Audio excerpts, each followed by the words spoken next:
Olá, eu sou o Felipe Watanabe, repórter da Folha de São Paulo, e hoje estamos aqui com mais um episódio do Projeto Descobertas. Hoje vamos conversar com o pesquisador Augusto Carvalho. Oi, Augusto, tudo bem? Tudo bem, Felipe? Obrigado pelo convite.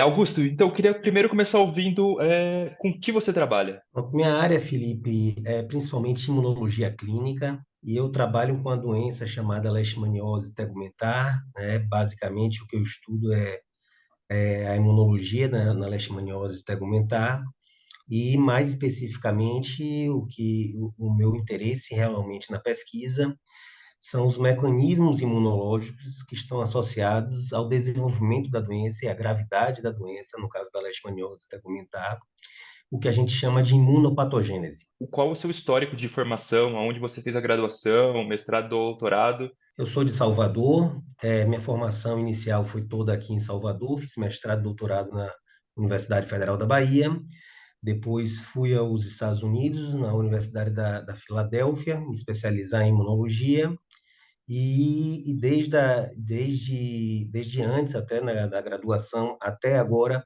o meu foco tem sido, né, estudar a imunologia das leishmanioses, e atualmente eu sou professor de imunologia clínica da Universidade Federal da Bahia, e a atividade de pesquisa está sendo realizada mais na Fiocruz, Bahia. Ela é uma doença, né, parasitária causada por protozoários, e ela é transmitida através da picada de um vetor de insetos conhecidos como flebótomos, e esse inseto pica a pele da pessoa e esse indivíduo ele vai apresentar lesões ou na pele ou na mucosa. Então esses indivíduos eles podem apresentar a leishmaniose cutânea, que é uma úlcera na pele, uma úlcera bem delimitada. Eles podem apresentar a leishmaniose mucosa, que é caracterizada pela destruição da mucosa nasal, podendo envolver outras regiões como palato, laringe, faringe. E tem uma forma emergente da doença pouco conhecida, que é a leishmaniose disseminada, que esses indivíduos apresentam múltiplas lesões, mais de dezenas ou centenas de lesões pelo corpo. E esse tratamento, como ele ocorre? O principal tratamento para a leishmaniose no Brasil ainda é através do antiimunial pentavalente. Muitas vezes ele né, a via de administração é intravenosa, ou seja, já tem uma dificuldade. Esses indivíduos moram no campo, né, numa zona rural. Na leishmaniose cutânea clássica, que é a principal forma, a forma mais comum da doença, para você ter ideia, nessa região endêmica, a falha terapêutica é em torno de 50%. Quando a gente fala nas outras formas clínicas da mucosa disseminada, fica em torno de 70% de falha terapêutica, ou seja, é um medicamento muito antigo, mais de 70 anos de uso, com muita toxicidade, mas sem muita efetividade.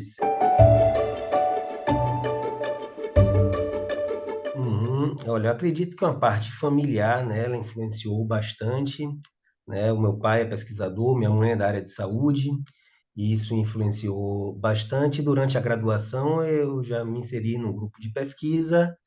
E eu acho que talvez realmente a vontade maior de trabalhar com imunologia, com a leishmaniose, foi uma visita na área endêmica, que a gente pode conversar, que é uma área endêmica no sudeste da Bahia, de leishmaniose. Essa área endêmica ela é conhecida como Porte de Pedra, uma área endêmica de leishmaniose tegumentar. E a minha primeira visita foi durante a graduação, mas de 15 em 15 dias, pesquisadores, tanto da UFBA quanto da Fiocruz, visitam essa área endêmica para fazer assistência a esses pacientes. E também são realizadas pesquisas nessa área endêmica, onde a maioria das minhas pesquisas são realizadas. Quais foram os primeiros projetos de pesquisa ali com os quais você se envolveu nessa questão da leishmaniose tegumentar? Como foi a sua iniciação científica e depois o seu mestrado e o seu doutorado? Quais foram os eixos que foram te guiando ali nessa escada? E na hora da picada do flebótomo, né, que esse flebótomo vai picar para pegar o sangue, sugar o sangue do indivíduo, esse flebótomo fêmea vai, se ele tiver infectado, ele vai inocular o parasita. Junto com o parasita, a saliva desse vetor também é injetada no nosso organismo. E a saliva desse inseto, ele possui diversas proteínas. E o que a gente viu é que a saliva do principal transmissor da Leishmania brasiliensis aqui no Nordeste, que é o Lutzomia intermédia, ele é uma saliva que modulava a resposta imune do hospedeiro, ou seja, ela modificava essa resposta imune, levando à produção da interleucina 10, por exemplo, favorecendo a proliferação do parasita e a disseminação dessa leishmania. Além disso, nós conseguimos identificar uma proteína da saliva que atua como um marcador de exposição ao vetor, ou seja, se o indivíduo apresenta anticorpos contra essa proteína, quer dizer que ele já foi picado pelo vetor, e a resposta imune contra essa proteína específica, que é a LIMB13, ela é uma resposta imune que favorece a multiplicação do parasita e aumenta o risco de desenvolvimento da leishmaniose cutânea. Esse foi o meu projeto de mestrado, e no doutorado nós conseguimos a identificação dessa proteína, né? Eu passei uma parte do meu doutorado nos Estados Unidos, onde eu produzi essas proteínas, e voltei para a área endêmica aqui na Bahia, para a gente testar isso. Testamos isso, né, na resposta imune in vitro, em torno de 300 pessoas, e fizemos um trabalho de coorte, de acompanhamento desses indivíduos da área endêmica. Esses indivíduos não tinham leishmaniose ainda, eram sadios.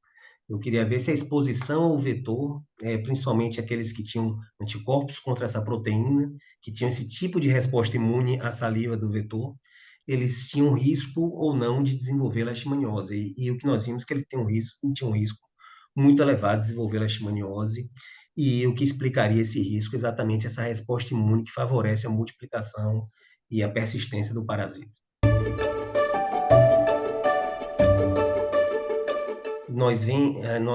Nessa área endêmica, nós realizamos ensaios clínicos nessa população, mostrando que a associação, por exemplo, com uma droga imunomoduladora à terapia convencional, ela reduz a taxa de falha terapêutica, então ela aumenta a taxa de cura e reduz principalmente em torno de 50% do tempo de cicatrização dessa ferida. É importante lembrar, né, que em relação ao antimunial pentavalente, se trata por 20 dias, mas esses indivíduos, eles têm uma média de tempo de cicatrização de 120 dias, 110 dias, 120 dias.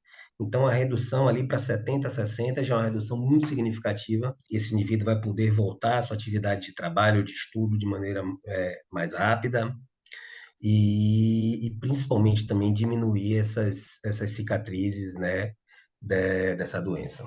E você comentou algo no comecinho da nossa conversa que eu acho que é importante trazer de novo agora. Essa é uma das doenças consideradas como uma doença negligenciada. Como que isso impacta no dia a dia do tratamento dessa doença, desde o tratamento até mesmo pesquisa? O que isso traz ser uma doença negligenciada? O tratamento ele tem mais de 70 anos, esse tratamento com os antimuniais. O antimunial pentavalente já tem mais de 30, 40 anos, e é muito tóxico, né? Tem uma toxicidade muito grande, né, em pessoas idosas, cardiopatas, e entre outras coisas. Então, tem que ser usado com muita cautela. Não existe muito interesse da indústria farmacêutica e da área privada para o desenvolvimento de novas drogas, e isso afeta também o incentivo à pesquisa também, uma vez que essa é uma doença negligenciada. Eu acho que são 3 pilares muito importantes na pesquisa clínica, né? Que é a assistência, a pesquisa em si e o ensino, né? A transmissão de conhecimento.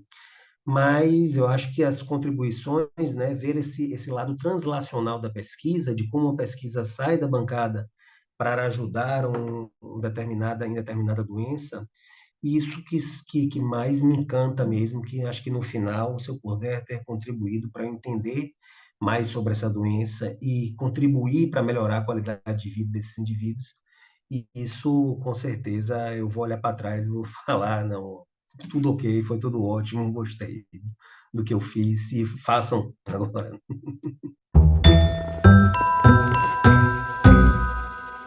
Bom, queria de novo agradecer pela sua presença aqui com a gente e pela nossa conversa. Foi ótimo, muito esclarecedor. Que legal, estou participando também. E obrigado, Felipe.